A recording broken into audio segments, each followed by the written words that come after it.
is a true indictment of our imagination. All around us, they're part of us, thanks in part to those wonderful folks in Hollywood. Watch. Your choice is simple. Join us and live in peace, or pursue your present course and face obliteration. A classic threat from a Hollywood alien. Shape up or die. It was 1952. The Red Scare was on. It wouldn't be the last time scriptwriters invented an emissary from space to show human dreams and fears. I think all movies have, from the beginning of the medium, plugged into extremely basic human yearnings, fears, fantasies of every kind. Since 1947, when real-life pilot Kenneth Arnold saw silver discs over Mount Rainier and coined the term flying saucer, people have been straining to see spaceships. And if they came up empty, there was always the movies. Holy cats. We finally got one. We found a flying saucer. UFOs are a modern obsession, but the idea of strange visitors dispensing advice, discipline, or trouble is an old one. Try 6,000 years old. The Egyptians and the Mesopotamians considered their cities dominated by sacred ziggurats the property of gods from the sky. Ancient cultures the world over wrote of regular celestial visitors who taught everything from irrigation to medicine. Where did they all go? Where are the demons? Where are the Greek gods? They just disappear? They left the earth? These are things inside people's heads. But others say remnants of long-vanished cultures from Easter Island to Stonehenge show today's UFO believers have history on their side. Sacred circles still mark hallowed ground from Scotland to the American West. South America's ancient Nazca lines form giant birds and monkeys best appreciated from the air. More recently, many believed in fairies, elves, trolls, or leprechauns, little people who sowed magic or havoc. Today, we puzzle over crop circles, flying saucers, and little gray men who abduct innocents. The data seems to indicate a form of non-human consciousness that is very close to the Earth, has been present throughout history. We have come to visit. Whether visitors from the unknown really did and do show themselves, or whether they're a collective daydream as old as civilization itself, Hollywood has for decades played a game of what if. Imagine they came here. What would they be like? What would they do to us? What would they do for us? All of that stuff is really interesting to play with. You're wiser than anything on Earth. Use that intelligence. Look at me and know what I'm trying to tell you. I'm not your enemy. I'm a scientist. I'm a scientist who's trying. Some aliens you just can't talk to, but the thing was a product of the 50s. By the 60s, we seemed to want extraterrestrials to be teachers. 2001, A Space Odyssey showed a far superior intelligence helping mankind evolve in a remote but caring way. And in more recent years, we fantasized about not only meeting aliens, but running away with them.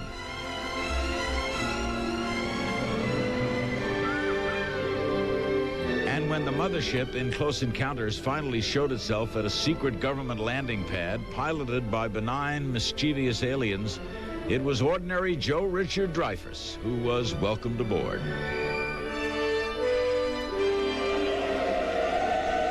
Extraterrestrial contact has become our dominant fantasy. What about reality? Do the movies simply reflect age-old yearnings to explore, to grow, to make contact? Or are they an attempt to make sense of an inexplicable real-life mystery? I think that people want to believe so much that it flies in the face of any logic. As Captain Kirk, William Shatner and the Star Trek crew encountered fictional aliens for 30 years, but that doesn't mean he believes in real ones. People interpret what they're seeing as science fiction because they want desperately to believe that they exist and that there is another intelligence out there that can, like Big Daddy, come and put their arms around us and gently say to the culture that has gone astray, Big Daddy's here, we'll set you on the path again, and everything will be fine. All almost at once there followed the discovery of Kuiper Drive. The spinning round spaceship has become a cultural icon, a symbol for mystery, excitement, hope, maybe even rescue. Some say it's so pervasive it explains a lot of real-life saucer sightings. When people have been exposed to these stories on television with dramatic reproductions or dramatic visual aids, naturally that influences the story they tell. The last night I saw a flying object that couldn't have possibly been from this planet. But I can't say a word. I'm muzzled by army brass. A laughable movie, but to a lot of real-life military men, that's not a laugh line. Army and Air Force personnel do see strange things. They are ordered not to talk, as we'll see tonight. Some are talking anyway. We'll see that the U.S. government is holding back UFO files, contents unknown, while pretending not to be interested. We'll see how a U.S. congressman was stonewalled when he probed a legendary, unproven UFO story. The movies, the lunatic theories, and the desperate desire to believe all make it doubly difficult to investigate all this. But tonight, we'll try to play it right down the middle as we ask whether UFOs are the story of the century or just a case of wishful thinking by a troubled species hoping for company in a lonely universe. We are back in Rachel, Nevada with our first two distinguished guests. Stephen Greer is a North Carolina doctor. He does a lot more than watch the skies. He fires off messages, and he says that someone or something is responding. Dr. Greer is looking for close encounters of the fifth kind. Also here, the dean of UFO researchers, a man who says the world governments have engineered a kind of cosmic Watergate to hide the truth from the public. The esteemed nuclear physicist Stanton Friedman. What is key, Stephen, about this area, Area 51? Well, this area has been reported for a number of years to house black operations from the Air Force and other agencies that have allegedly been back engineering alien spacecraft, as they're called, or extraterrestrial spacecraft. This is the place where the Air Force supposedly hides things from us. Yeah, I'm not saying that that's the case, but that's what is reported here. What do you think goes on here, Doctor? Mister, please, Larry, no free degrees. Okay, you're a doctor, you're Mr. Yes, there's no question that there's all kinds of secret government development projects going on over the hill. Whether any of them have anything to do with flying saucers is another question entirely. Certainly, if you were going to try to test fly a new strange vehicle, this would be the place to do it. It's a huge area, access is prohibited. We're not on Area 51. We're nearby because they wouldn't let us on Area 51. What would happen if we went there now? We'd be stopped at the gate. We would not, and we could be arrested. I know of people who've been arrested for trying to look over the mountain to look down at the area. What does the sign at the gate say, Stephen? I haven't actually been over there. What's the name of this base? There are several names. Area 51 is the larger name. We're near Nellis Air Force Base. There's Groom Lake. There's Papoose Lake. There's a whole bunch of different facilities out here. And the Air Force tells us this is what? Until very recently, they were saying there's nothing out here. It's a secret thing place. Out there is not there. Yeah, it's not there. You can't look at it, and the guards can't look at your videotape on your camera because they're not cleared to see what isn't there. We'll get to that later. What, Dr. Greer, do you believe? By the way, your specialty is what? Emergency medicine, emergency and trauma medicine. So you're in an emergency room every day? Yes, well, not every day, but enough. You treat trauma patients? Yes. How'd you get into this? Well, it's a long story. I had an interest. My uncle worked on a project working on the Apollo mission, and I had an interest in space. And many years ago, I had a sighting at fairly close range of an object that was clearly not an airplane. And from that, my interest grew, and I developed an interest to the point that I founded a research organization called CSETI. Which stands for? Center for the Study of Extraterrestrial Intelligence. What, at this minute, do you believe? Well, you know, I separate my belief from what I know. Okay. What do you know? Okay. Our assessment at this point is that there is at least one extraterrestrial civilization which has managed to make its way to our corner of the universe. And number two, that there's no evidence at all that they have hostile intentions towards this planet. And number three, that the priority at this point must be trying to establish some sort of a liaison to them, some sort of a diplomatic liaison to them, and that's what we're working on. How do you know this? Well, I personally have been within a few hundred feet of these craft, as they have been maneuvering. You've seen them? We have seen them. I've been on research teams that we have put out in areas where these objects have been seen, and we have been able to signal to them. We have been able to vector them within a few hundred feet of our location, 10 feet above the ground. There's no question in my mind that these are real and not a figment of anyone's imagination. Stanton, do you believe Dr. Greer? Yes, I believe Dr. Greer. My own beliefs are a little different in the sense that I agree with what he said, but I carry it a lot farther. I'm convinced after 36 years of study and investigation that the evidence is overwhelming that planet Earth is being visited by extraterrestrial spacecraft. That means some UFOs are alien spacecraft. Most are not. I don't care about those. Right. Second, we're dealing with a kind of cosmic Watergate. That means some few people in the government know what's going on, not everybody. Third, none of the arguments made by the debunkers like Carl Sagan and Phil Klass, who never refer to the relevant evidence, stand up under careful scrutiny. And fourth, we're dealing with the biggest story of the millennium. Visits to planet Earth, successful cover-up of the best data, the bodies in the wreckage from 1947 for 47 years. Why? I don't speak for the government, but I'll give you 5 reasons. Yeah. Go. One, we want to figure out how they work to make wonderful weapons delivery and defense systems. They can fly circles around anything we got flying. Rule number 1 for security, if you set up a secret project, is you can't tell your friends without telling your enemies. They watch Larry King, too. Second problem, the other side of the coin, what if the other guy figures out how they work before you do? How do you defend against them? You don't want them to know you know they know. Third, if there were to be an announcement made by highly trusted individuals that indeed some UFOs are alien spacecraft, what would happen? We can imagine church attendance would go up, mental hospital admissions would go up, stock market would go down. But I think the biggest thing that would happen, based on 600 college lectures, is that the younger generation, which was never alive when there wasn't a space program, would immediately push for a new view of ourselves, instead of as Americans, Chinese, Canadians, as Earthlings. And this plot is conceived to be hidden for these 5 reasons. By whom? I didn't give you 2 of them. Apparently the intelligence agencies have been running the show for a long time. I mean, the National Security Agency admits it's withholding 156 UFO documents. You're saying, Stanton, that the President Reagan knew about this and kept it hidden, or he didn't know? I think he probably did know and kept President Bush knows. Certainly Bush knows as head of the CIA beforehand. President Clinton knows. I have no idea how much he's been briefed. He's got a lot on his plate right now. He might have been told very little of the whole story. Yeah, my view on this is a little different, and that is that I don't believe that when most people in government say they don't know anything about this, they are really telling the truth. And I question whether the current president and some of his cabinet have been adequately briefed. This isn't to say that there aren't people in some of the agencies who know. I'm sure there are. But I think the control point on this is not where most people would think it would be. You've contacted them, or you believe you've contacted them? We have had limited exchange, yes. By what means? By light signaling and by graphic signaling and what do you mean, through light other signaling? Like a well, basically, for example, if an object is arriving out in the field, we will try to engage it. By the way, I hope it happens now. Well, who knows? But we will signal to it, and then it'll signal back congruently. Like saying what?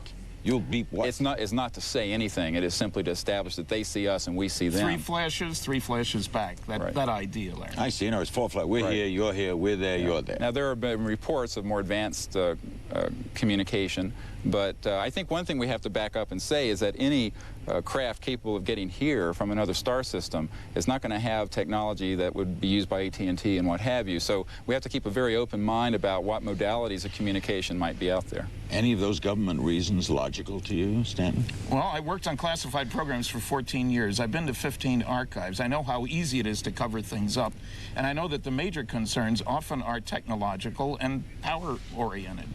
So the 5th reason is economic discombobulation, Larry. You make an announcement, people think that soon there's going to be new methods of ground transport, air transport, energy production. That causes chaos on the stock market. We're going to take a break and come back. There'll be more guests, and we'll be including your phone calls. Our numbers are 1-800-348-3900. 1-800-348-3900. This is our TNT UFO special, Larry King in the Desert. We'll be right back.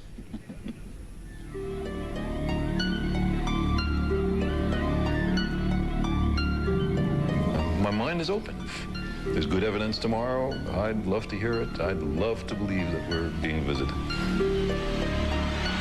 Coming up, the secrets of Area 51. Nights in white satin. Imagine owning all your favorite AM radio hits for just $12.99. Presenting AM Gold. 43 fantastic hits for an unbelievable $12.99. In a little while from now, if I'm not feeling any less sound. AM Gold. 43 of your best loved hits for just $12.99 on 2 compact discs or 2 cassettes. Just to know if that's a love song playing on the radio. I can see clearly now the rain is gone. Then audition other great AM Gold albums. There's no minimum to buy. Cancel anytime. Midnight at the Oasis. AM Gold is not in stores. Call now. To order AM Gold, call 1-800-515-9988 or send $12.99 plus $3.95 shipping and handling to AM Gold, Department 13, Richmond, Virginia 23280. Relaxing with friends, family, or loved ones, experiencing new adventures together, enjoying the great things that life has to offer. And Premier Equity is here to help you. If you're a homeowner with high credit card and other monthly payments, Premier Equity can help you consolidate all these bills into one easy and affordable monthly payment. Plus, there are no points or opening fees with our loan. Imagine 1-800-HAIR-CLUB. That's 1-800-HAIR-CLUB. The best show on television lay on TNT. Some noise at Ted's Truck Center in Pocatello. We've stocked up on half-ton Dodge Ram quad cabs, and we're in the mood for our new Dodge truck from Ted's. It's on the way. Smile Fest 98, September 18th at the Quality Inn Pocatello Park Hotel from 5:30 to 10 p.m. Sponsored by Leadership Pocatello Alumni Association and the March of Dimes. This is your chance to do what feels good for you. Smiling, that is, and to do what makes other people feel good, and that's helping the March of Dimes. This year's theme is Pokey Be Jammin', so come jam along. Smile Fest 98, September 18th at the Quality Inn Pocatello Park Hotel. Come smile with us. Two sisters face a family crisis, and a nurse must make a painful choice. Watch ER. Tomorrow night at 7 on TNT.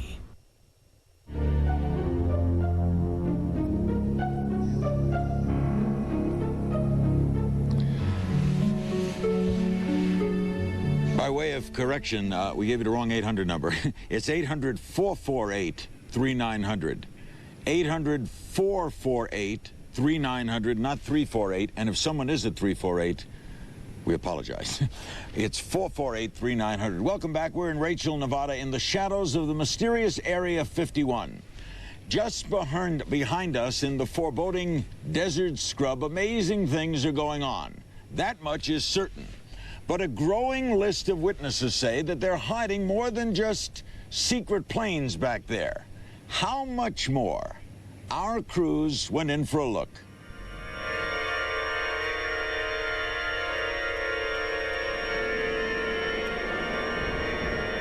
You referred to Groom Lake, Area 51. The military will not acknowledge that those terms exist. When you don't exist, you can do anything you damn well please. This is the most secret place in America. It was home to the stealth planes back when they were only rumors. Now the rumors are of exotic, officially non-existent projects like the Aurora. Nobody in government ever talks on the record. I can't tell you what anything they're doing out there. It's under the Secrecy Act. If the government really is hiding hard evidence of UFOs, all the rumors point to Area 51. This country's less lonely than it looks. Head down the unmarked access road and they know you're coming. The desert's alive with electronic sensors. If you drive past signs warning you not to take pictures, unmarked white Jeep Cherokees appear with men in camouflage, wielding binoculars and rifles. The next sign near the robot camera says, use of deadly force authorized. That's far enough. So what's going on around this bend?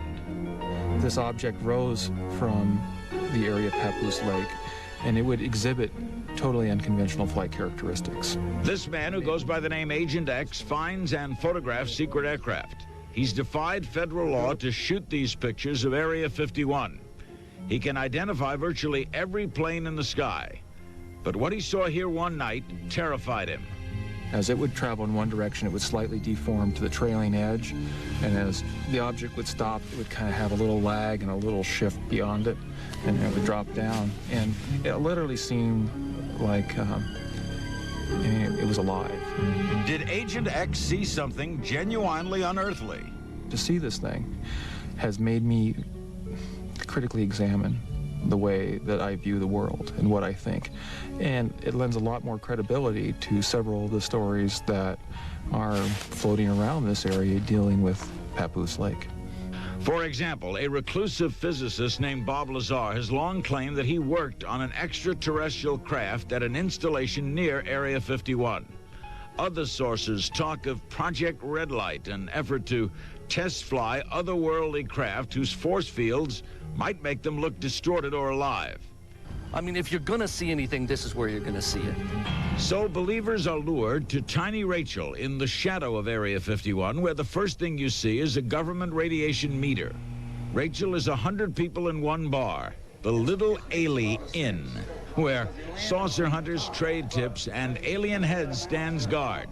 And all kinds of folks stop by. I am an alien visitor, but I don't look like one. I'm in disguise.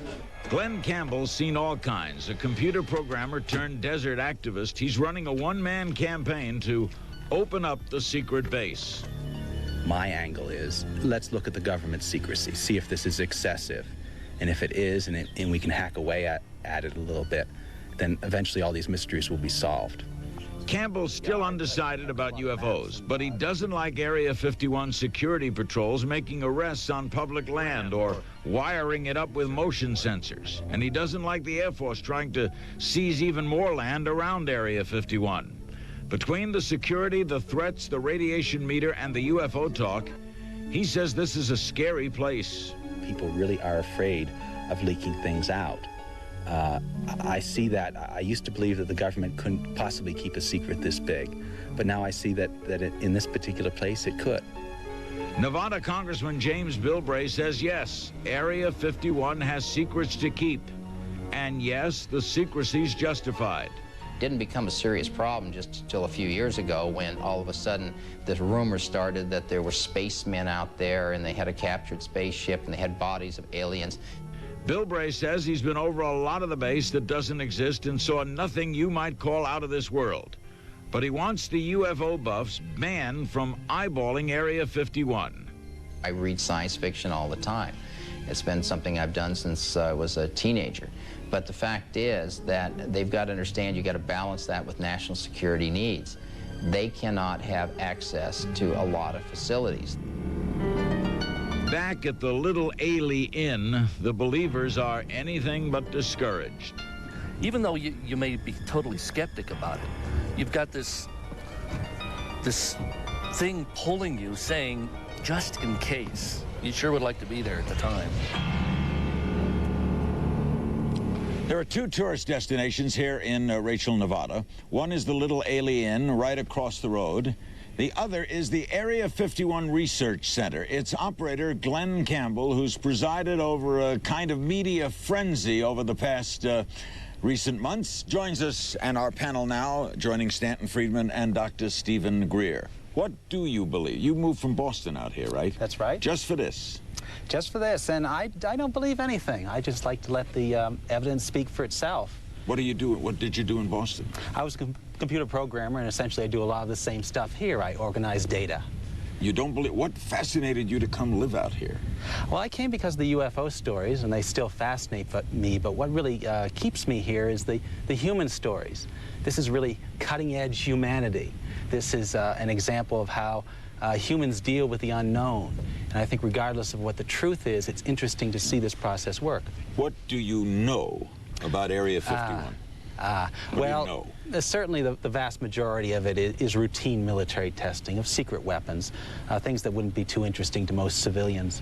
But I do not discount the possibility that there is alien hardware being kept out there or have been kept at some point. You're open to that possibility? I'm open to it. Why? I continue to hear secondhand stories from workers who have been in there that suggest this. Certainly, workers in there do not discount this possibility themselves. The workers in there, where do they live? They live on the base? Largely they live in Las Vegas, and they're shuttled up in jets. In jets? That's right. We can't land there. Can't even go over there, right? We can't do it comfortably, no. What does the Air Force say if we call them in Washington about that base? They'll say the area is used for training. How many people training. are there? Perhaps 1,500, that's a guess. Okay. Okay, why is this a secret, in your opinion? And we can all chime in on this. It's a secret because it's always been a secret. Let's say they got a plane there Yeah. that can go vertically take off and go 8,000 miles a second and traverse the Earth in 2 minutes. Right. Tell us. Wow. Why can't they tell us? They should be able to tell us. The secrecy has always been the modus operandi. Are they worried about Saddam Hussein? What? Yes. Who's the enemy? Good point. Good point. What do you think, Stephen? Why don't they just tell us? Tell us what the plane is. Well, I think there's a lot of residual secrecy left over from the Cold War, and big institutions turn around about as easily as a supertanker. And I think a lot of the policies that are currently in place are holdovers from the Cold War era. And in other words, Stanton, do you think we're holding things secret that anybody in the public could know about? I think there are a lot of those things, Larry, but you have to understand we're dealing with an annual $34 billion black budget in the United States. About half on technology, that's a lot of bucks, and half on spying. National Security Agency, CIA, DIA, NRO, all these things. That's power. When you've got knowledge that nobody else has, that's power, and these guys want to stay in power. The fact that Cold War has gone down doesn't matter to them. They want their jobs. We have in front of us a UFO model, if we can show that on. It's from the Tester Corporation. We discussed Bob Lazar in that earlier package. This is based on was built based on Bob Lazar's description of the craft that he says he saw at Area 51. Glenn, do you believe him? I don't know what to believe. That's a great story. It's well-constructed story. It's a beautiful model. It's a beautiful model, and there's a rich technical story behind it. You can believe it or not believe it. Could it be experimental American aircraft? I seriously doubt it. If it Why? does anything that it's, well, where are the wings? Where are the air where are the engines? Where are the engines? It's something Maybe it's far. a roll along the ground thing. It could be. Larry, it's important to recognize here that there are two separate questions with regard to the model. A, whether there are vehicles of that sort out at Area 51. B, whether Bob Lazar is telling the truth. I've done an enormous amount of research, and I find that nothing checks out. He isn't a scientist. He didn't go to MIT. He didn't go to Caltech. He didn't work for Los Alamos. Worked there for a while as a technician, apparently. He's a liar? Yes. So you don't believe this is there? That's a separate question. He may have heard stories about something just like that. I certainly don't believe his reconstruction of the means of propulsion. He's got a nice story. It's good science fiction, but as a nuclear physicist, and I've worked on nuclear rockets and fusion rockets and such, the story doesn't hold together when you look at it critically. Now, there's nuclear science you know. Yes. But there's a separate issue here, not whether that is at this area, but does such a thing exist and has it been documented? The answer to that is absolutely yes. There are daylight photographs of objects quite close to what that looks like, which are very good. I acquired one through a person working with us at NASA. And I'll tell you another thing, and that is in England in 1992, we had a research team that was successful in vectoring into the field that we were operating in, within about 10 feet above the ground, an object that looked almost identical to that. So I would be inclined to believe that there are such craft. Whether there's one at Area 51 is another question. Maybe the model's based on what he saw, not the other way around. How long have you been here, Glenn? 2 years. In that time, are you more inclined to believe or less inclined? The most obvious stories are that you can come here to this remote desert highway and see flying saucers on demand, and I think that's ridiculous. However, the longer I'm here, the more ex-workers I talk to, the more I'm not so sure about this craft. There's a lot of interesting stories, and they all seem to hold together, that the Air Force has somehow obtained craft. And what do you like do this. with them? How do you make a living doing what you do?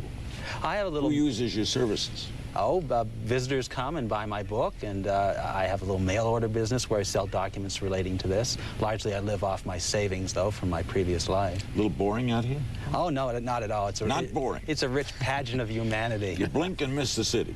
A rich pageant of humanity comes here. Oh, aliens of all sorts. You might have seen Ambassador Merlin on the cliff.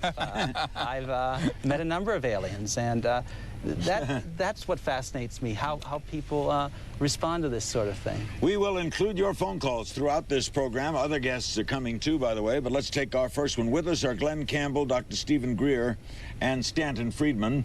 I'm Larry King, and this is our UFO special on TNT, and we go to Petoskey, Michigan. Hello.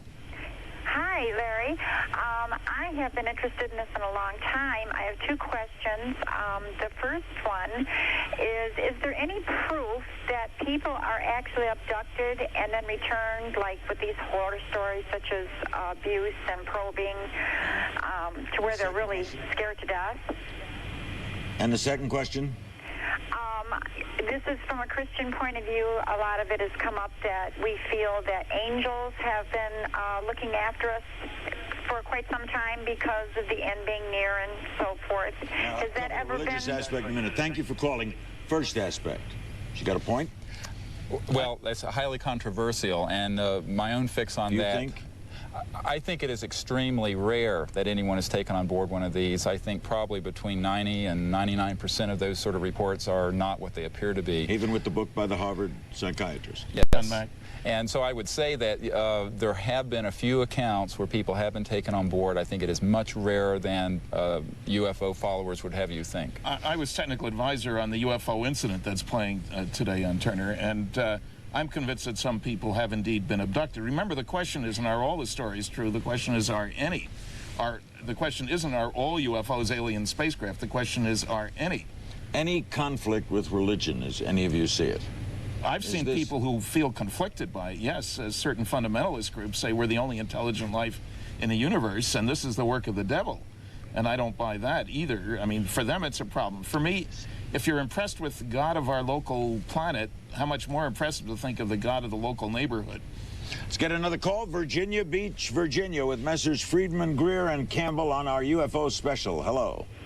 Yes, I'd like to know if there's any truth to the alien ship that crashed and there were 7 bodies and they were taken around to different cities in the United States, and one of them is supposedly still in Langley, Virginia. Well, could you address that? Thank you, Stanton. I'm the original researcher on the so-called Roswell incident. 16 years I've been plugging away at that. Yes, I'm convinced that a saucer crashed, that bodies were picked up and recovered. Where they are now, I don't know. Nobody is telling me. I'm not on the distribution list for the classified documents. Where the wreckage is now, I don't know either. But there is overwhelming evidence that at least one, more likely 2 saucers crashed in New Mexico in 1947. We'll be getting into lots of this, and some of the things discussed we'll be covering as well, and we have another guest joining us. You're watching our TNT special on UFOs. We're in the deserts of Nevada, about 2.5 hours out of Las Vegas, and nothing like Las Vegas. Trust me. Guess I believe that there were at least 3 alien bodies on board this vehicle. Where it ended up, your guess is as good as mine. Is there real evidence of UFOs? Stay tuned. If swollen legs or low back pain bother you, if you return home each day feeling tense and tired, then get free facts by mail. 23280. On a western bank. Could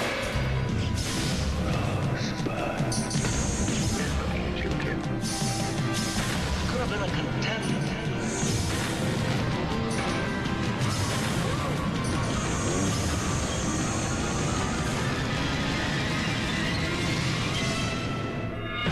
AFI's 100 Years, 100 Movies. See 33 of the best weekends all this month starting at 8 p.m. Eastern, only on Turner Classic Movies. Want more channels, more movies, more with a brand new Honda from Ted's.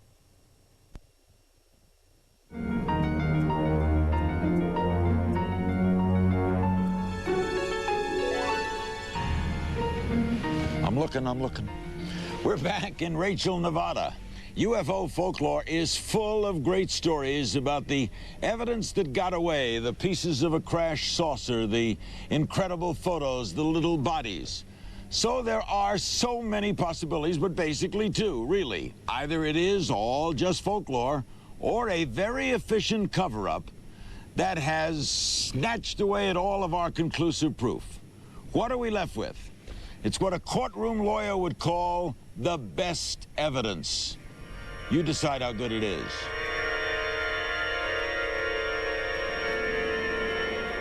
Say, have you all had any reports of unknown flying objects over there?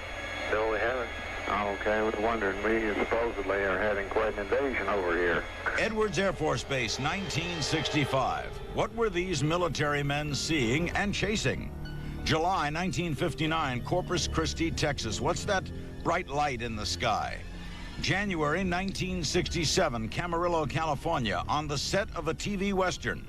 What's that passing behind actor Tony Franciosa? Most UFO evidence in the public domain is fascinating, but inconclusive. Unidentified does not equate to alien spaceship, although many people throughout the world today make that connection. This is amateur tape of an Atlas rocket launch at Vandenberg Air Force Base in California, taped in November 1991, but never shown publicly until now. Shortly after liftoff, a mysterious light seems to approach the rocket and change course at high speed. Now, we are not aware, either here at this magazine or any of the other researchers that I'm acquainted with, in any technology that the United States government at this time has that could duplicate what this object appears to have completed with this missile test. Still photos are also tantalizing. Some definitely stump the experts, especially this one, where the UFO seems to be kicking up dust. But the photographic evidence doesn't settle debate. It stirs more up. It would be so much more interesting if we were being visited than if we're not. But extraordinary claims require extraordinary evidence. We had a flying saucer in our possession. Roswell. Is it just a dusty legend embellished over half a century, or could it be extraordinary evidence? On July 4th, 1947, something did crash on this lonely New Mexico ranch, not far from the Roswell Army Airfield, where A-bombs were stored. The rancher took some of the wreckage to the military. Lieutenant Robert Shirkey saw it and says it was covered with strange symbols. Nothing I'd ever seen, and I would just have to say, like hieroglyphics I've seen in the notebooks or textbooks, you know, of Egypt, but that still wouldn't be the right answer. The military seized the crash site, but forgot about its own PR man. Without orders to the contrary, he called the local papers. The public affairs officer was Walter Hout. I think KGFL at that time put it on the wire, and they were cut off about halfway through. The next day's paper said that was no saucer. That was a weather balloon. And the manager at KGFL Radio, Judd Roberts, got a warning from a friend in Washington. Just to say, look, if you publish anything that you have information for anything which would indicate that this was something far exceeding the importance of a weather balloon, why, you're in big trouble. Where was the evidence? Reporters were shown wreckage, but maybe not the real McCoy. That was actually part of a Rawlins weather balloon. We had a quick switch in there, or so I'm told. In September 1994, the Air Force acknowledged there was a cover-up at Roswell, but denied the secret at stake was a UFO. And it was part of what was then a top-secret project known as Project Mogul, designed to use very high-altitude balloons equipped with, in effect, microphones or acoustic sensors to try to detect when the Soviets when the Soviets exploded their first nuclear weapon.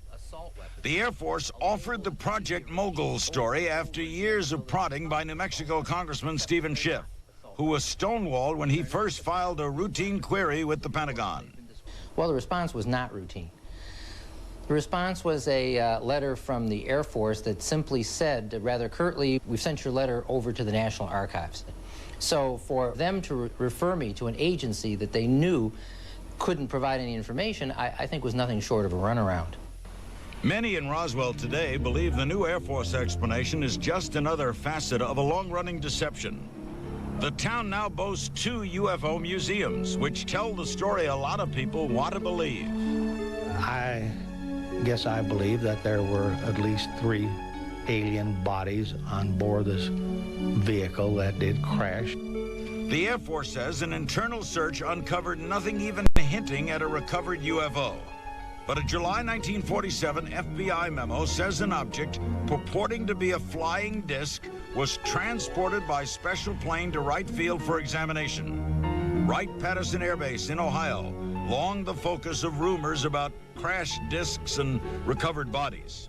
I believe that this is an issue of government accountability, that people have a right to know, unless there's an immediate security reason why they can't. Schiff is having the General Accounting Office probe further. But few think if the Air Force is still hiding anything, the GAO could really expose it. So hard evidence of UFOs remains elusive. The stories are awesome. The proof is always just out of reach. There's not one case of convincing physical evidence. And scientists would give their eye teeth to get their, fingers on an extraterrestrial technological alloy or something like that. There's never been a case like that. At least not one we know about. We're back with Dr. Stephen Greer, Stanton Friedman, and Glenn Campbell, and we're joined now by a man who's written extensively on the Roswell incident and who believes the evidence is better than we have been allowed to see. He is Air Force Captain Kevin Randle. He's with us here in Rachel. You're in the Air Force Reserves. What got you onto this to begin with, Captain? It was actually my partner, Don Schmidt's fault. He thought there was other things that needed to be done in the Roswell case. We thought we would go to Roswell, we'd spend 3 or 4 days down there, we'd solve the case, we'd go home. 6 years later, we still don't know what happened, other than it was a crash of an alien spacecraft. Of that you're convinced? Absolutely convinced. Right. Now, you're an Air Force officer. In the inactive reserves, yes. But you were in the active Air Force? Yes, and in the United States Army as a helicopter pilot. What are they hiding? Alien spacecraft. Why? The bodies. I think in 1947, as they said, it was something that needed to be hidden. They wanted an opportunity to exploit it without having to worry about espionage. In 1962, the Brookings Institution did a study of what would happen if people of Earth were contacted by an alien civilization. Of the 15 disciplines, economists, anthropologists, theologians, 14 of them said it would be disastrous for our civilization. We know that the Army participated in civil rights violations in 1947 that they don't want to admit today. And we believe, as other people said, knowledge is power. As long as you know something I don't know, you're more powerful. But Captain, and you co-wrote with Donald Schmidt The Truth About the Crash at Roswell, right? And you feel, and you've advised networks and the like, and you've been prominent in this field for a long time. Why would this great story, as Carl Sagan said, the scientist's story of the millennium, the politician's story of the millennium, wouldn't a president love to go on television tonight and say, yes, they're out there? No, I don't think he would. You don't think so? I think a lot of the problem we have is the news media, the scientific community are afraid of losing their credibility. If you suddenly come out and say, yes, I believe in flying saucers and the United States government has one, and we cannot present you with the hard physical evidence, they don't want to hear that story. If Carl Sagan had that story, he wouldn't break it. If a famous scientist had that story, he wouldn't break it? I think that Carl Sagan has to see physical evidence, and Carl Sagan is not looking at physical evidence. He says, where's the physical evidence? Right. We have 4,500 landing trace cases where the UFOs have interacted with the environment. There is pieces of metal held in private hands, but we cannot get the scientific community to look at this stuff. They all say it doesn't exist. No one likes security unless it's a case of national interest. So you got to have security during wartime. The A-bomb, which is not far from here, had to be secured, and that was hidden very well. Why does this have to be secured? Impact on society, Larry. We can't neglect that. Based on what? What impact? What would we do if we knew there was life in another universe? How would this change my tomorrow? If they were out there, what would I do? Not go to Los Angeles? Out there, no way. If they're coming here, and if they are abducting people, and if government officials would have to admit they've been lying for 47 years, there goes the next election for all the people who have been lying. So you believe this is a vast political conspiracy between Newt Gingrich and Bill Clinton? They both know this. No, I didn't say that. I don't know what they know, but I think they've certainly had advice over the years not to break this story, that it would impact on religion, on economics, on all aspects of our life. The biggest puzzle of all, Dr. Greer, and all of you can jump in on this, it's been asked. I'm interested in your response. Why did they land here and not in Boston? Well, first of all... Why Well, the fact of the matter is, and this not Washington. This is commonly said, and what I point out to people is that in 1952, in July, shortly after we detonated the first hydrogen bomb, or around that time, there were 2 weekends in a row where they flew in formation over the White House and the Pentagon. There were Air Force people who saw it, airline pilots, a very well-described phenomenon. But they don't land there. Well, but Larry, they do land all over the country. As Kevin said, there are 4,500 physical trace cases. These are cases. 65 countries where they're seen on or near the ground, and when they leave. If you mean, why don't they land and charge admission to climb on board? Why don't they land and land here now? What, you're presuming that they're here to get on your show or to talk to the president or whatever. I'll presume anything. They're presuming, obviously, they want to make contact. Why do they land in deserted areas when there's populated areas? But maybe they don't want to talk to Earthlings. Maybe we're not worth talking to. But you're also why speculate? You're forcing us to speculate about what's in the alien mind. We don't know. If we were talking about other races on Earth, at least we have the commonality of all being human. But now we're talking about an alien race, and the question that's also raised, when they crashed one in New Mexico, why didn't they come back and pick it up? Glenn, has the government made let's say there are no UFOs. Has the government made a mistake in keeping this secret? Yeah, this has generated, let's say there were no UFOs. They've perpetuated, if there is a myth, they've perpetuated. They have. This is a symptom of the black budget, of excessive government secrecy. Where there is no knowledge, then folklore will fill the void. I'm not saying that this is all folklore here, but it would be, and that's probably what's confusing. But let me say something here. I think that the cart is being before the horse here, and that is that in no other area of scientific endeavor do you have to have proof before you begin investigating it openly. And this is a hypocritical standard which I think some people like Carl Sagan have held up. If there's only a 1 in 10 chance that all the evidence that we know of to date indicates that we are being visited by an intelligent life form from another solar system, this is one of the most significant things in human history, and we do not have to trot out a dead alien body in order to begin to seriously, in the scientific community, begin to research. We need extraordinary investigation. That's what we need. Right. Why do you think so much is going on now, Captain Randall? Why this sudden upsurge in interest here? Well, I think one of the problems we have is the Air Force is now on the spot. A lot of people are beginning to listen to our comments about what happened at Roswell.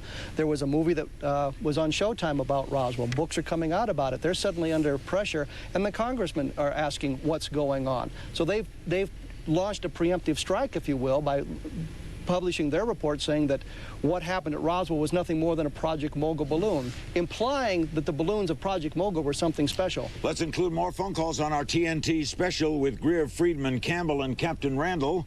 We go to Manassas, Virginia. Hello. Hello. Hi.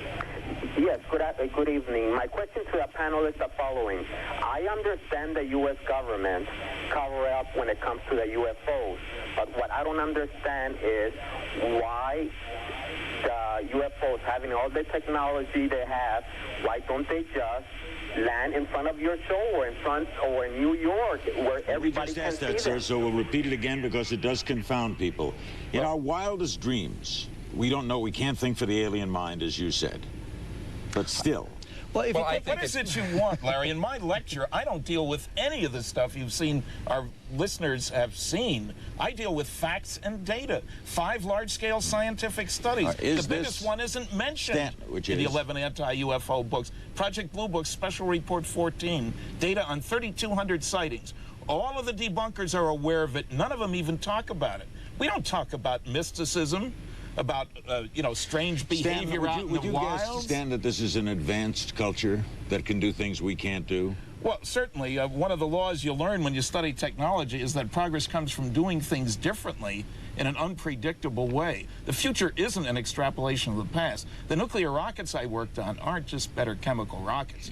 Entirely new physics. Then isn't it logical to say, when you say, what do you want? Isn't it logical to say they're studying our culture by only visiting remote areas? But they don't only visit remote. They're seen over big cities. They're seen by multiple witnesses. There's sightings right over New York. Larry, if you look at the congressional testimony of 1968, 12 scientists. There's loads of reports, multiple witness sightings over big cities, radar sightings, sightings by astronomers, by pilots, by meteorologists. Whatever you want, it's there if you look.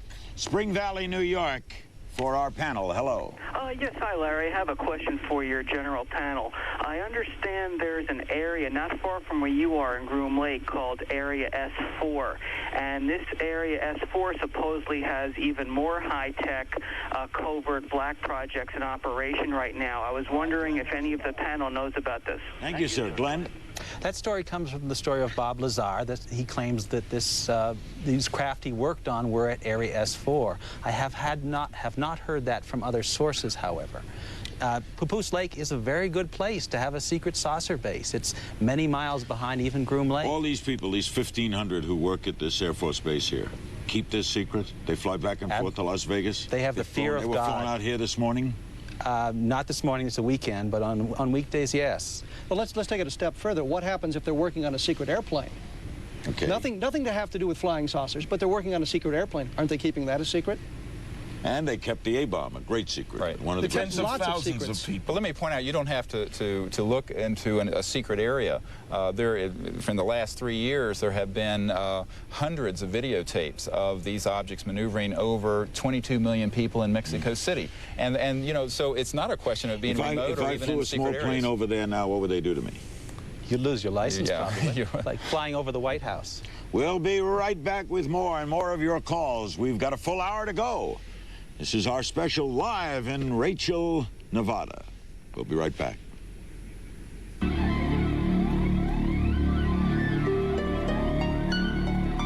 There are what seems to be irrefutable evidence of mysteries that strong men with the sane minds have said they saw. Sensational stories and chilling allegations after this. In the murder trial of the year, LA's biggest legal shark is sending in a lamb. Have you ever tried a murder case before? No. Already. We are about to get ourselves a Pulitzer. You set all this up. I'm almost tempted to get myself a lawyer. James Garner, Kathleen Turner, and Edward Kerr in Legalese. See it for the first time anywhere. Sunday, October 4th at 8 on TNT, the best movie studio on television.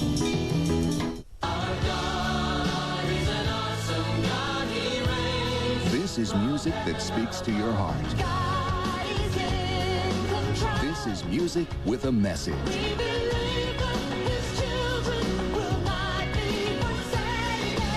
Feel the power of song. That's 1-800-841-9922. Or send $12.99 for 2 cassettes or 2 CDs, plus $3.95 shipping and handling to Songs for Life, Department 1, Richmond, Virginia. Or call 1-800-841-9922. The jobs of tomorrow are here, thousands of them, waiting to be filled. But you have to know the fields they're in, and you have to have what it takes to master those fields. Because you can't get the jobs of tomorrow until you get the skills of today. Start by calling ITT Technical Institute for an informative brochure. Call 1-800-306-5100. That's 1-800-306-5100. Call now. This month on TCI Digital Cable Pay-Per-View. What is their story? Exceptional performances and memorable stories. You can do anything you want. You are bound by nothing. The Academy Award-winning Good Will Hunting. Ethan Hawke and Gwyneth Paltrow in Great Expectations. And Steven Spielberg's critically acclaimed Amistad. It's a month of exceptional stories on TCI Digital Cable Pay-Per-View. Call TCI today to order. It's on the way. Smile Fest 98, September 18th at the Quality Inn Pocatello Park Hotel from 5:30 to 10 p.m. Sponsored by Leadership Pocatello Alumni Association and the March of Dimes. This is your chance to do what feels good for you, smiling that is, and to do what makes other people feel good, and that's helping the March of Dimes. This year's theme is Pokey Be Jammin', so come jam along. Smile Fest 98, September 18th at the Quality Inn Pocatello Park Hotel. Come smile with us.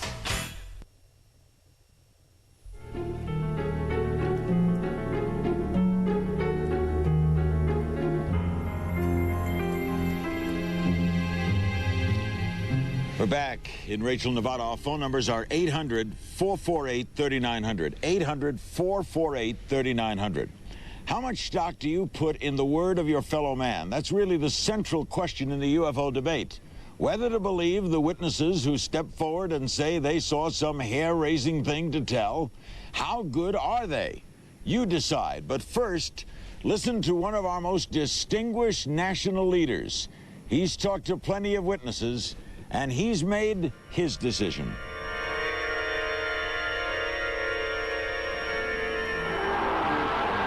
I think the government does know. Barry Goldwater, senator, presidential candidate, and believer. I can't back that up, but I think that at Wright-Patterson Field, if you could get into certain places, you'd find out what the Air Force and the government knows about UFOs. From his ham radio shack outside Phoenix, the senator disclaims direct knowledge of UFOs, but he does confirm a disturbing story about an exchange with General Curtis LeMay. Reportedly, a spaceship landed and was all hushed up, quieted, and nobody have never heard about much of it. I called Curtis LeMay and I said, General, I know we have a room at Wright-Patterson where you put all this secret stuff. Can I go in there? I've never heard him get mad, but he got madder than hell at me, cussed me out, said, don't ever ask me that question again. The most arresting arguments for the reality of UFOs come not from photos or documents, but witnesses, like Robert Dean, retired Sergeant Major, U.S. Army. Dig into this thing and tell the American people the truth. Dean was attached to NATO in Paris in the 1960s. He says a series of UFO incidents over Eastern Europe almost touched off World War III because each side thought they were seeing a secret weapon from the other side. NATO finally launched a secret UFO study, says Dean, and in 1964, he saw the astounding result. I couldn't believe my eyes because it confirmed everything I had ever suspected, that we were really not alone, and apparently the human race had never been alone. And the reality of this thing, the fact that we were dealing with several high-technology extraterrestrial civilizations, and the technology that they had demonstrated repeatedly to the Soviets and to the NATO forces was literally beyond belief. By appearing here, Dean, who now lives in Tucson, is violating his national security oath. NATO has denied the report he saw ever existed, but Dean even claims it contained autopsy reports. The 12 small bodies on this big disc that crashed near the Baltic in '63 were almost absolutely identical. Stories like Dean's can't be verified, but if any of this is true, why aren't the witnesses silenced? Dean believes at least some powerful people in government, people with some of the answers, don't mind him speaking out. He believes if Congress held open hearings, dozens more would step forward. They're asking for congressional immunity for violating their national security oath. And that is not asking a hell of a lot. The most controversial witnesses of all are the alleged abductees. If this is true, it's the biggest event in all of human history. Bud Hopkins has hypnotized hundreds of subjects, and many alleged kidnap victims, men, women, and children, draw pictures of the aliens with disturbing similarities time after time. There's anger. How can they do this to me? There's perplexity and confusion. What is this all about? No one explains anything to me. And of course, there's an enormous amount of fear. Some of the abduction stories are so strange they're hard to discuss. But many witnesses seem to genuinely believe UFO occupants have stolen their eggs and sperm to manufacture a hybrid race. Such talk does plenty to discourage respectable scientists from tackling UFOs. Then again, a long parade of witnesses do report similar humiliating encounters. The reason for this seems to be that the aliens are experimenting with a genetic mix between their genetic makeup, apparently, and ours, for their own reasons, and we have no idea what that's for. The alleged weird hybrids between alien babies and human babies, which some women say they've been carrying. Fine, let's see the sonograms. Let's see the amniocentesis. What is the evidence? I always felt it would be a very embarrassing position to be, a difficult position to be a prosecutor in a murder case with 2 eyewitnesses and have Dr. Sagan on the jury, because you have to say, I don't care what they saw. We don't listen to what people see, which is an absurd position. In my opinion, those few psychotherapists who have picked up and embraced this idea of alien abductions will in time be sued for practicing witchcraft without a license. You might think people subconsciously pining for a close encounter would at least make up a happy story. But many UFO witnesses are far from happy. Some even get injured, like Betty Cash, her friend and grandson. They were driving near Houston one night in 1980 when they saw a glowing, beeping object in the sky surrounded by military choppers. Soon after, all three suffered symptoms of radiation sickness, nausea, burns, headaches, and hair loss. The witnesses sued the government, but their case was dismissed. Despite the misery and risk of ridicule, however, Cash and a lot of UFO witnesses stick to their stories. And not everybody dismisses those stories. I'd like someday to be alive when they divulge all this stuff. He doesn't hold back, does he? Let's reintroduce our panel. Captain Kevin Randall, United States Air Force Reserve's U.S. UFO researcher. Dr. Stephen Greer, founder and international director of CSETI. Stanton Friedman, nuclear physicist, UFO researcher and lecturer. And Glenn Campbell, Area 51 activist. Okay, what about, start with you, Captain, the Air Force story of September 8th, that it was this Project Mogul balloon? What's interesting is the Air Force announced in 1947 they had a flying saucer. 3 hours later, said, no, it's a weather balloon. Now they've gone back and looked at their files. They said, we lied in 1947. We looked at our files again, and it's a weather balloon. No, they said they told the truth 3 days later in 1947. No, they said they said they lied in 1947. It wasn't a weather balloon, it was a balloon. But they're implying in their report that Project Mogul had some special balloons. They had polyethylene balloons, but according to the Air Force report, the launch they're talking about on June 4th, 1947, flight number 4 was meteorological balloons, standard weather balloons. Mac Brazel, the man who found the debris, said in the report, which the Air Force cleverly leaves out, that he'd found similar devices on other occasions, and he says this is nothing like those. He would have recognized them. Why didn't Sheridan Cavett, who now says he was with Marcel on the field, he said he recognized it immediately as a balloon. Why didn't he bother to communicate this little bit of intelligence to Jesse Marcel? Why did the Air Force, do you think, Stanton released this on September 8th? I think I agree with the notion that it was a preemptive strike. I think it's a terrible piece of work. I've gone through it and the 200 and some pages of attachments, the non-Mogul stuff, because I was aware of Mogul. And they're internally inconsistent. It's massive misrepresentation. I can only hope, I think, that they were trying to delay when the day of reckoning would come, and they would hope that the media, being lazy about UFOs generally, unlike you coming out all the way here, would treat it as a fait accompli. The story is over. And the New York Times did that, which really makes me angry. Front page, 60-column-inch story with nothing about the special nature of the people who were involved in the group. We're dealing with the only atomic bombing group in the world. We're dealing with outstanding individuals. Not a word about that in the New York Times. They tell you everything you always want to know about Mogul, which is why would the New York Times not want to break this story, Stanton? Come on. I guess they don't know that there is a story to break. They haven't done their homework, and they refuse to admit that for 47 years they've been guilty of sloppy research. One of the 10 PhD theses that's been done about UFOs, most people ignore that there are any, is about press coverage.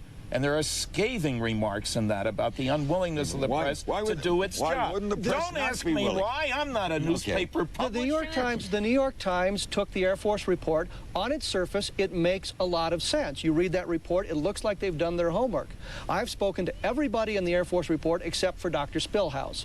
I've talked to other people the Air Force didn't talk to. Conspicuous by his absence is Brigadier General Arthur Exon, who says he flew over 2 sites. The site the Air Force claims was Project Mogul, plus the impact site where the craft and bodies are found. Why do you think the media would not want this story? I think the media should want this story. I know, so why do you think they wouldn't? Just as a guess. We don't get any kind of answer for them. I have a good insight into that, and I think that the media, unfortunately, have been victims, if I can use that term, like the rest of society, and they have been influenced by the ridicule and the comic relief sort of approach that has been taken to this. And what do you make of the Ross story we just saw?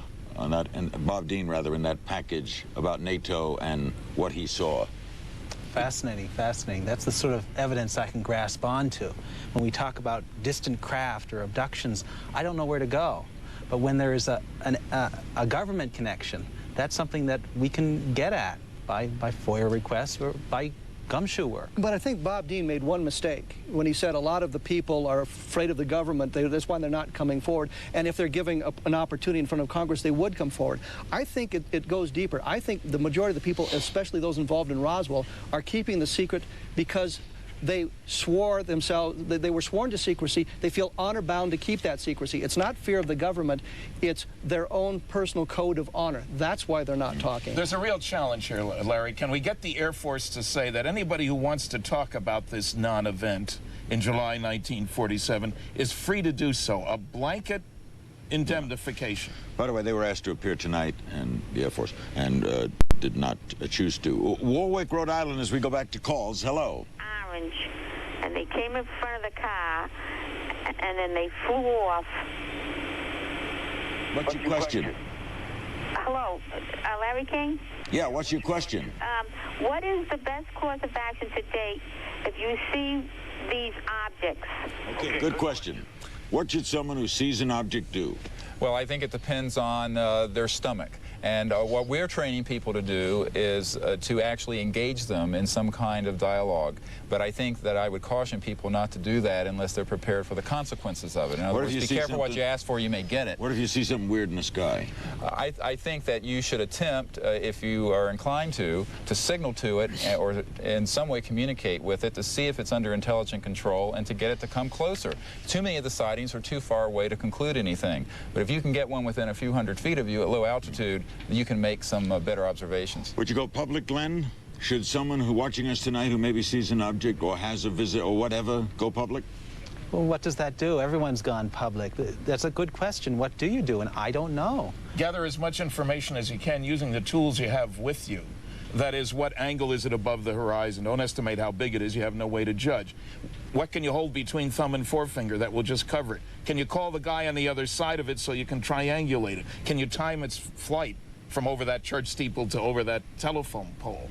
Can you write down as much as you can as soon as possible? Are people, Kevin, still laughed at? Oh, absolutely. When they report such things? We did a press conference in Chicago and talking about the Roswell case, and when they came back from the segment, the anchorman said, well, those guys sound almost credible. And my response was, your report was almost objective. But with that kind of an attitude, who's going to come forward? New Britain, Connecticut. Hello. Yes, hello. Yes. I would like to suggest, can we go make a national campaign to uncover all this information, you know, because the public is already tired of hearing. What has Congress said about it? There's one thing going on. Thank you. Omni magazine this month carries what they call the Roswell Declaration in the pages of the magazine. You sign that, you send it in, proving that there's a grassroots interest in that. That would help. I think that's something more important that needs to be done is that on the senior levels of the executive branch of our government and other governments, there does need to be a declaration of amnesty from prosecution for violation of security oaths for people. I think we all need to become aware that despite what you may have heard tonight in some of the pieces, that most people do believe in UFOs, that the greater the education, the more likely to believe. Polls have shown that. But because they do doesn't mean it's a fact. No, but it means they will be less reluctant to speak out. The professors will be less reluctant to sponsor thesis projects. The media will be less reluctant to cover. Glenn? I don't feel necessarily feel this demand to make it happen. I think it will happen when society reaches a certain maturity. We have a president who seems to be opening up everything. DEA reports you think he'd open this up too. Yes. We're going to take a break and come back with more. We're in Nevada on our UFO special on TNT. More calls and more conversation with our outstanding panel. Don't go away. A decision has been made by somebody in government that, Mr. President, I'm sorry, sir, you don't have a high enough classification for some of this information. We can't tell you this whole story. Next, what's the government trying to hide? Coming up, witness the true stories of alien abduction. Beware the overlords of the UFO next. And tomorrow night at 8, get ready to party with the bad boys of the NWO. Slam into WCW Monday Nitro live on TNT.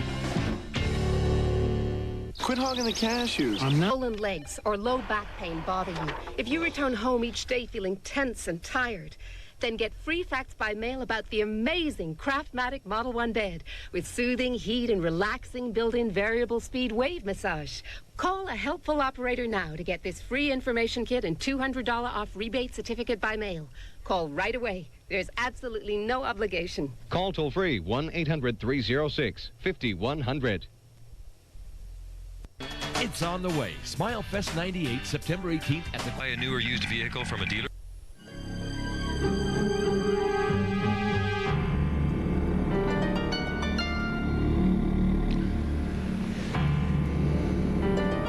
By the way, when the sun goes down in the desert, so does the temperature, and hence the coat. It's getting a little cold. If you think a lot of the UFO lore seems too wild to be true, well, congratulate yourself. You're thinking critically. Not everybody does. The field is awash in weird, frightening stories supported by hardly a shed of proof. And in preparing this program, we found some of the wild stories may come from a surprising source.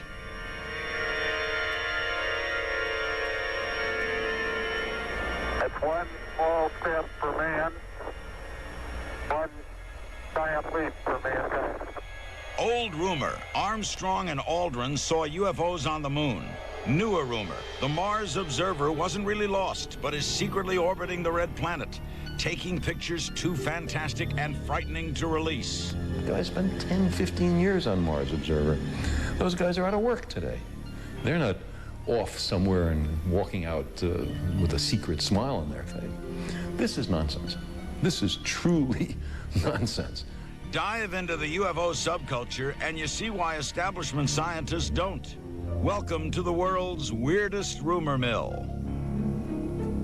Secret alien underground bases, secret alien joint government terrorists performing unspeakable medical procedures on people. Not a bit of proof for any of that.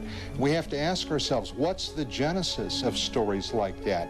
Incredibly, there's evidence that some of them come from inside the government itself. And he pulled out a plain brown envelope. And as he did so, he said, "My superiors in Washington have asked me to show this to you." I was out in a place called Crossville, Alabama. Linda Moulton Howe is a TV journalist who probes cattle mutilations and UFOs. While producing a report for HBO in 1983, she says she was invited to Kirtland Air Force Base in New Mexico by an agent of the Air Force Office of Special Investigations. She was led to a secure room and handed a document which shocked her. Began a very dry and brief summary of, according to this paper I was being shown, the crash and recovery of silver discs in a variety of locations in the southwestern United States and a place in the northern part of the nation of Mexico. According to this paper, there were 6 of these small, gray-skinned, large-eyed, noseless, slit-for-a-mouth beings, and that one was alive. Howe was told she'd been chosen to break the story of the century. She was promised official film of saucers and aliens. She told her bosses. Then came delays and excuses from her military connection, and ultimately nothing. HBO lost faith, dropped Howe's project. Was she exposed to genuine secrets or a weird hoax?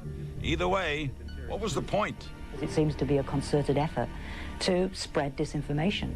Researcher Jenny Randalls had a similar strange experience while probing a 1980 incident at Bentwaters Air Force Base in England. Security patrols spotted a glowing object through the trees and came upon a metallic capsule-shaped thing hovering in a clearing. A U.S. Lieutenant Colonel led a chase and wrote up an official report. But that's not all. A few days after the incident occurred, a base security police officer who has never gone on public record since, despite the fact that many of the witnesses have done, came out with this amazing scenario of aliens in the forest, contact with the base commander, which almost every other witness I've talked to since has categorically denied had taken place. Why would military sources seek out UFO researchers to peddle wild, uncorroborated stories? Many charge it's part of a secret push to discredit them. Dr. Jacques Vallée believes hoaxes conceived in high places have misled investigators and witnesses alike. In fact, I know many of the cases that I have studied turned out to be not UFO cases at all, but manipulations or fabrications that were done not by the witnesses, but for the benefit of the witnesses by somebody else. What's the motive? Some say ridicule. If the idea is to hurt people's credibility, it's worked. And when real events happen, when there are real crash discs or there are real beings that walk into somebody's pasture and they see them, we'll just make sure that ridicule and disinformation immediately follow, and that will keep everybody, including the media, from paying any attention. Now, I think that has been a policy decision. Take the controversial Majestic 12 papers, supposedly prepared in 1952 for President-elect Eisenhower. They discuss recovered saucers and alien bodies. The papers surfaced in California in 1987, but Linda Howe was shown some of the same language in her odd encounter in 1983. And another shadowy source told Jenny Randles about Majestic 12 in 1986. If the papers are real, they're astonishing. If they're fakes, they're clever fakes from the same sources who had contact with Linda Howe and Jenny Randles. Why?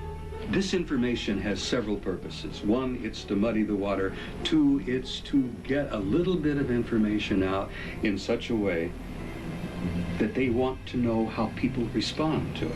I think possibly the problem is that there are real documents out there which are the smoking gun that everybody is looking for. One answer: mix kernels of truth with dollops of nonsense and feed it to UFO believers with a built-in penchant for the bizarre. Presto, deception and confusion. Believers sound crazy, the truth stays hidden. Does that sound paranoid or plausible? We have some very clever people working in our government who have been manipulating the public mind for well over 50 years. Our panel will comment on what we've just seen. We'll take your reactions as well by phone when our special continues. Don't go away.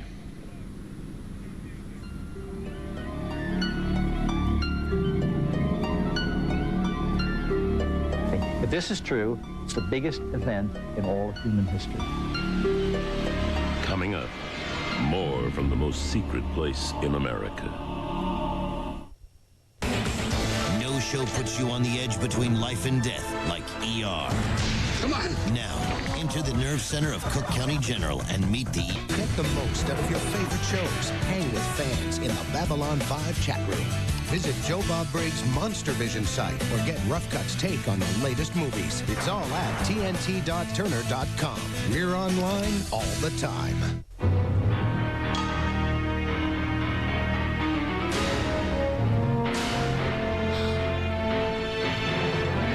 Young Andrew is about to discover just how strong Charmin Ultra is. Strong enough for this. The strongest bathroom tissue there is.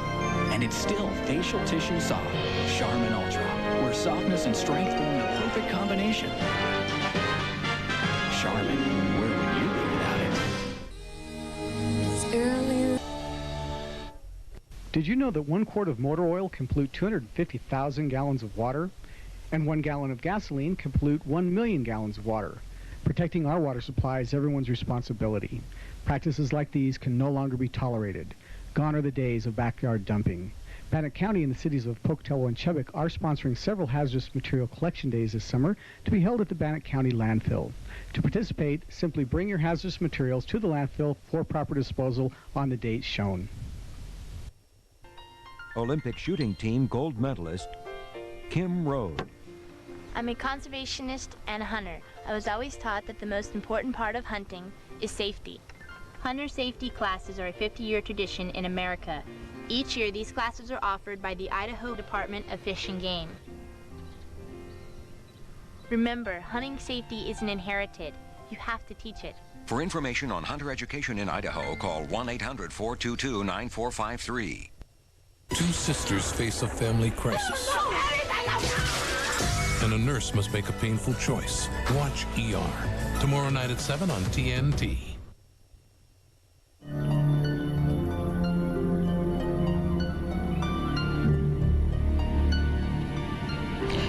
We're back with our UFO cover-up special. This camera is a mile away from where we are. See those lights? That's us. And behind us is this beautiful sunset on this October 1st evening in Rachel, Nevada. Our guests are Kevin Randle, Captain United States Air Force Reserves, and Dr. Stephen Greer, founder and international director of CSETI. Glenn Campbell, Area 51 activist, head of the Area 51 Research Center here in Rachel, and the noted nuclear physicist and UFO researcher Stanton Friedman. We'll start with you, Kevin. What did you think of what we just saw there about those tabloids and what they do to this whole story? I personally believe that if they didn't exist, the government would be creating that to keep the curtain of ridicule down. General Roger Ramey, commander of the 8th Air Force, in 1947, after the Roswell event, said that flying saucers have been seen in 38 states, except for Kansas, which is a dry state, implying that if you see a flying saucer, you're drunk. Air Force, the government, everybody still implies if you see them, you're drunk, you're crazy. But it does hurt you, stories like absolutely, absolutely. 12 senators are aliens. We're all lumped into that category. We're all crazy, and they imply that we all believe that sort of thing. Hurt you, do you think, Stephen? Yes, I think it hurts the whole field, and I'll say this, that I'm a skeptic about a lot of things, and I think about 90 to 95% of everything that's written and said and broadcast on this subject is rubbish, and I'll go on record saying that. However, there's a core of it that is true, that is obfuscated by all these other disinformation stories. I think some of them are just human folly. I think some of them actually are deliberately planted into the culture to put people off the trail. Stanton? A perfect example in this Air Force report on Roswell. The statement is made that the story got big play because the National Enquirer carried an article about Major Jesse Marcel in 1978, and then it says UFO researcher Stanton Friedman, me, then started interviewing witnesses and so forth. The article appeared 2 years later. It's total baloney, but it sounds great. AP picked up on that part of the story. Totally wrong. Glenn, what do you make of that kind of media approach? I seriously doubt, personally, that there's a lot of government disinformation involved. I think that ufologists do it all by themselves, just by being themselves. You don't think the government's influencing the globe? Oh, I don't think the government is that powerful. I think they could drop a few drops. I think you're absolutely right, and the thing is, if there weren't the organizations like the Globe to do this, the government would have to invent them. They don't have to do it. They just sit back and let us do it to ourselves. Right. Well, back to this perplexing thing. We'll get right back to the calls as to why the government doesn't want its citizenry to have information. It's still perplexing to me. Well, there are very good people in the government who do, and let me say this. We've been working, CSETI, and we have a project known as Project Starlight, which has been working with senior people in our government and governments elsewhere. And there are a lot of people who really do want this to come out. The problem is that the government is not a monolith, and you have compartmentalized areas of information that a lot of people can't get to. You would be surprised the people in positions of authority who can't get to the information in their own government. Let's go back to, you want to say something? Yeah, there's an important part of this. If an announcement were to be made, really carefully, there would be an immediate push, I believe, on the part of the younger generation for a view of ourselves that would require that we owe our primary allegiance to the planet. We're Earthlings instead of Americans, Russians. You mean nationalism would end? Yeah, and no government on this planet wants its citizens to owe their primary allegiance to the planet rather than the individual government. Michael Rennie's speech, at the end of the day, the earth stood still. Let's go to some more calls. San Francisco, hello. Yes, Mr. King. My question is, my name is David, and I'm originally from Pine Bush, New York, which seems to have a substantial amount of UFO activity and sightings. And what I'm wondering is there any research going on in that particular area of the country right now? There's a whole book about those sightings by Ellen Crystal. There are a lot of people who go up there for more or less regularly to see sightings, to see UFOs, but the thing I have to point out is I check all my audiences, more than 750 states, 9 provinces, all over the place. And typically I find at the end of my lecture when I ask, at least 10% believe they've seen a UFO. But then I ask, how many of you reported what you saw? Only 1 in 20 of the 10%. Sightings are common, reports are uncommon, but investigations are rare. One night I used to do color on the Miami Dolphin broadcast. We're flying back, I think in 1971, 72, beautiful evening. forget where we had played, and there was a white light off to the right of the airplane where we were, like at our altitude. It wasn't an airplane. It wasn't a star. It glowed. It got a lesser glow and then a higher glow and then a lesser glow. We walked up to the pilot. The pilot said, I don't know what it is. He reported it. It was not on the radar. And in about an hour, it went away. What was that?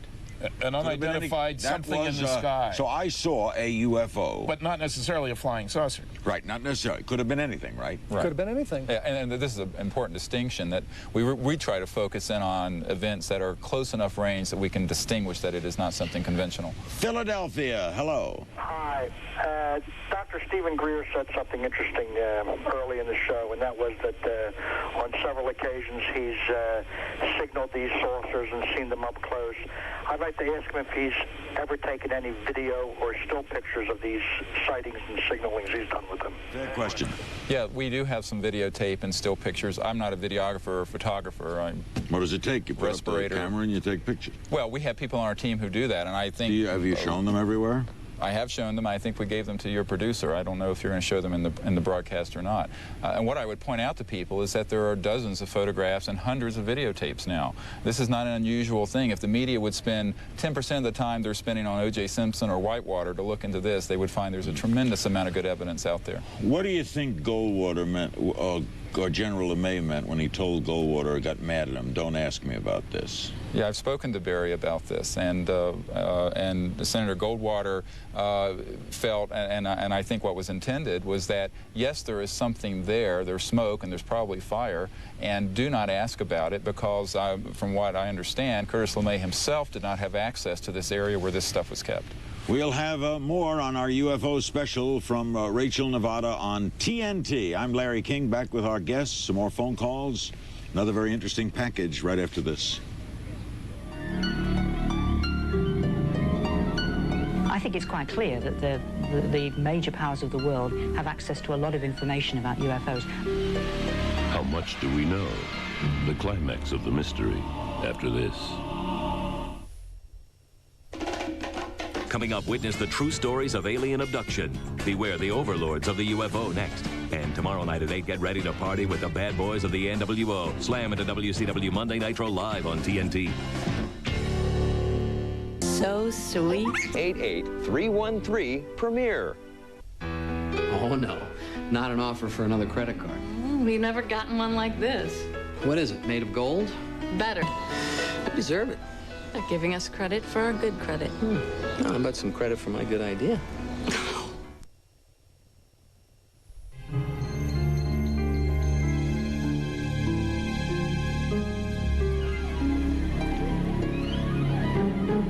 It is now cold in Rachel, Nevada.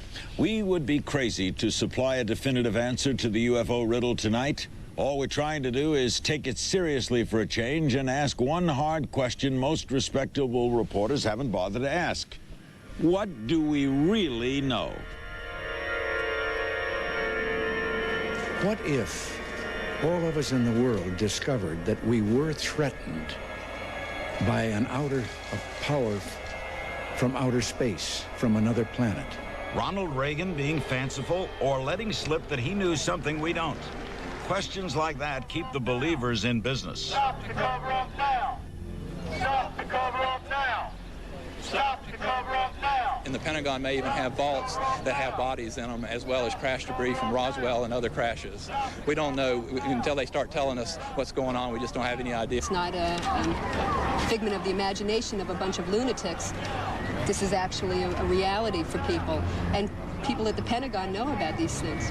They've waited for nearly half a century, hoping to get a piece of credible scientific evidence. They've been disappointed. And so now, in desperation, they charge, oh, the government has that evidence and is withholding it from us.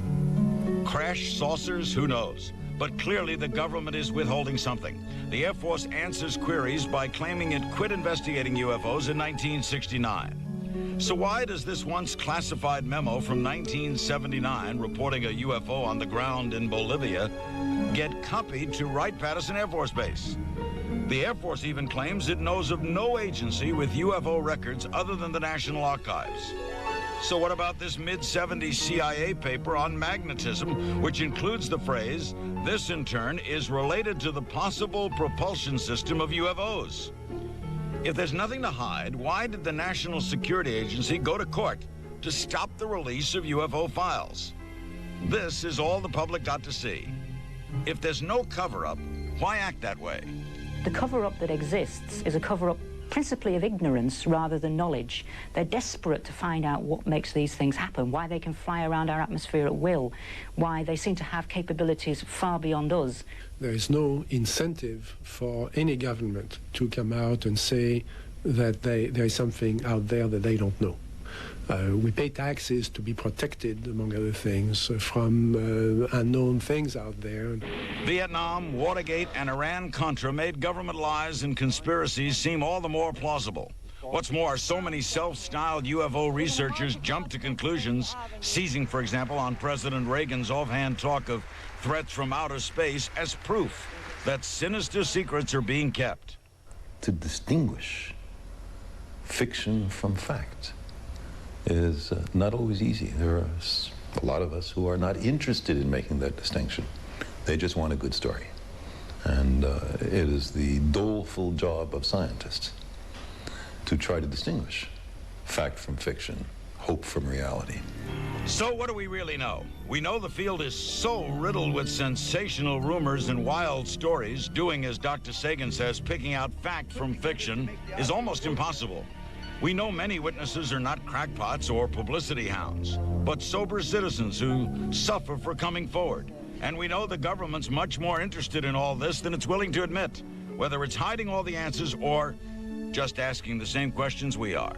I have never, ever had anything but respect at one level for anyone inside of our government who has been trying to ride this difficult story, not knowing what they were dealing with, not wanting the status quo to suddenly be disrupted for reasons that may not have any kind of importance in terms of if there was not a perceived immediate physical threat, then let's wait, let's find out what this is, and then we'll announce it to the public. The problem is this has been going on now for 50 years with a policy of silence.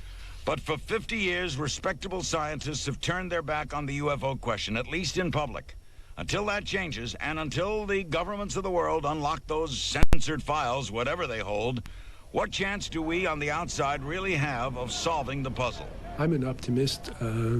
I think again and again in the history of science, you've had phenomena that were thought to be ridiculous or were covered up or were repressed, and that turned out to be very significant. So maybe history says we ought to listen to the thousands of witnesses who say they not only think, they know. Something is out there. They conducted autopsies. I saw the photographs. The metal was had the appearance of the backside of aluminum foil. I get letters from Saudi Arabia, from New Zealand, from Russia. So the phenomenon is extremely widespread. I think the government has an obligation to come forward with the information it has and to make it public. The American people are stronger than their government has ever realized. They're brighter, they're stronger, they're braver, they're more courageous than their government even recognizes. I still believe at the deepest level in my heart that this subject will come out, the people will learn the truth, they will deal with it, and they will grow from it and develop and go on from there. Is he right? Will we develop and grow from it? Do we really want to know? I think we have to know. How can we survive as a culture, as a society, if there's information that we're not allowed to know, we're not privy to? How can we make intelligent decisions about what we're going to do in the future if something is kept from us? Yeah, I think, too, that perhaps during the Cold War there were reasons to keep this quiet. I don't think those reasons exist anymore, and that if it's done in the proper fashion, if an announcement concerning this can be done in a proper way, that it will be the catalytic event that will lead us into the next millennium in a state of much better than we are now, I think. Or else these people we just saw were lying, Stan. Yeah, I think it's easy to call people liars, Larry, and the noisy negativists, as I call them, often do that without checking their facts, without getting their data straight. I think what's important here is to recognize that the future of this planet is going to be interconnected with space, whether we like it or not at this point in time. Just as North and South America were important for the Europeans of a few hundred years ago, space will be important for our grandchildren and their grandchildren. And the sooner we recognize that we're part of a galactic neighborhood, and maybe we can act in such a way to qualify for admission to the cosmic preschool. I don't think we even get into kindergarten yet. The better off we will be. And some people are fearful. Sorry about that. Glenn? I really question how important the aliens really are.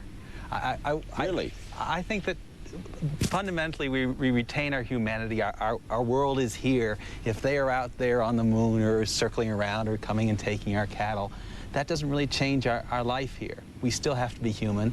If the story hits, the government releases some information, we still have to go back to our jobs the next day. Everybody's got to do what they got to do tomorrow. That's right. But they have more knowledge, at least, of the world around They them. will. A couple more calls. Franklin, West Virginia. Hello. Hi, Mr. King. I have a question for your general panel. Can you speculate how long the government will be able to keep not only the mission of Area 51 a secret, but what they really know about UFOs a secret from the general public? How long, Kevin?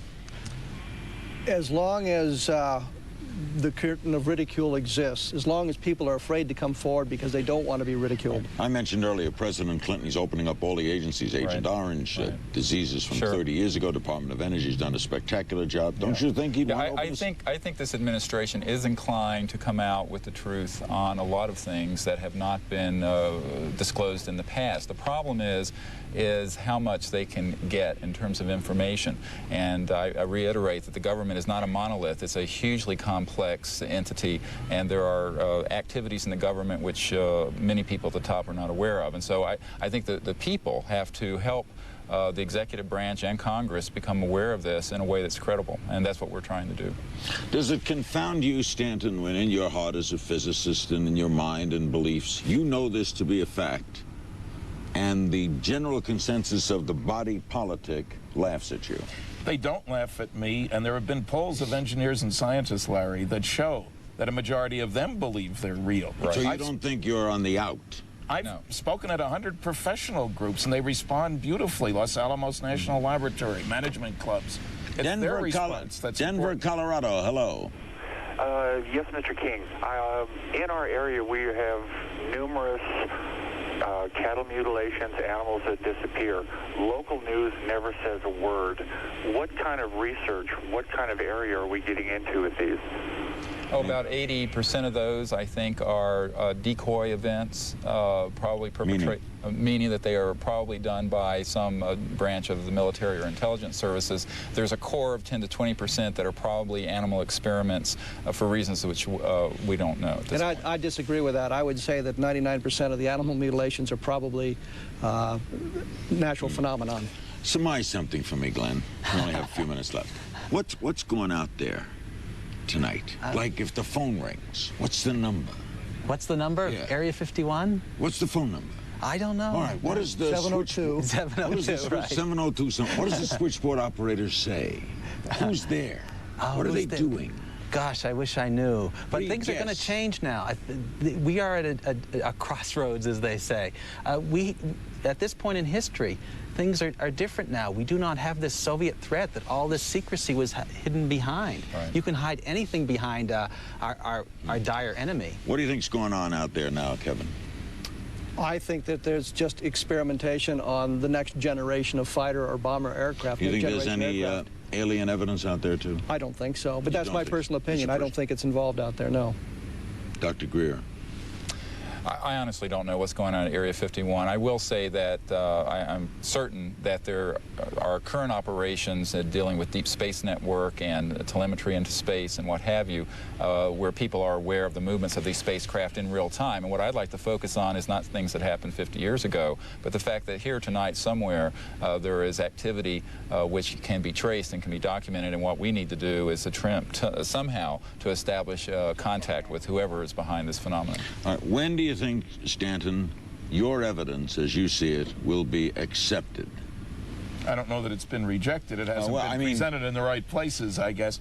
I'm an optimist. I think, again, because of Hazel O'Leary on your show, talking about Bill Clinton and the Department of Energy, 33 million pages of stuff.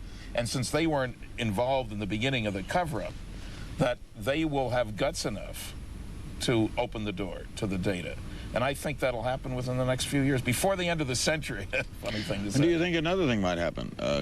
Glenn, do you think maybe they'll come to Washington, these aliens, and say hello? I have the feeling, personal, that they probably obey the prime directive, and that comes from Star Trek, that they should leave us alone and let us conduct our own lives. They seem to not want a lot of attention. Let me say, though, I do think that within the decade that it is likely that an undeniable event will transpire. The proliferation of video cameras and other technologies are such that some of the events that had happened and waves of UFO events that had happened in past decades, if they were to happen now in 1994, there is a higher and higher chance that this would result in undeniable evidence. Are you encouraged that this administration would help? Yes, I do. Therefore, you think President Clinton does not now know what you may know? I really shouldn't comment on that.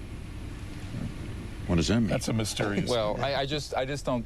What I think is that the current administration and cabinet level people are probably not informed to where they should be, and to the extent they have been informed, it has probably been disinformation and not information. Kevin, optimistic or pessimistic? Oh, looking at the history of our government in the last 50 years, I'm fairly pessimistic. I think it will take some kind of an outside event for us to really learn what's going on. Glenn? I'm neither optimistic or pessimistic. If the story hits, it will cause a big stir in the media for a while, but we'll go back to our regular lives. Just for a while? Come on. Well, picture hard copy will be there tomorrow morning up in Pluto. Picture the O.J. Simpson, brouhaha, and multiply that by 10, and maybe you might have the UFO thing. Sex in space. Oh, it would be incredible. I think it'll be bigger than that, and I think that what you'll see is a transformation in the way we look at ourselves as a people. We will evolve into a global society instead of national ones. Are you optimistic? Yes, I'm very optimistic, in fact. And you, Stanton? I'm optimistic. I'm concerned that the American people are nowhere near enough aware of how much stuff is being covered up as we speak. The huge black budgets, all the documents, that scares me. Thank you all very much for being a terrific panel and for participating in this show that started in daylight and ended in darkness. Our guests have been Kevin Randle, Captain, United States Air Force Reserves, Glenn Campbell on the far end, Area 51 activist, Dr. Stephen Greer, and Stanton Friedman, nuclear physicist and UFO researchers. This has been another one of our series of TNT specials. We do these about twice a year for our sister network. Our regular home is Larry King Live on CNN. We thank you very much for joining us. We hope that you learned a lot tonight and found it both entertaining and informative at the same time. We also want to thank everybody associated here in this wonderful little spot on our treasured earth called Rachel, Nevada, for their wonderful cooperation, and this great crew as well, our producers and the entire staff. Thanks for joining us. Have a great time, and bye.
Strange things are happening in Times Square. Surprising things, big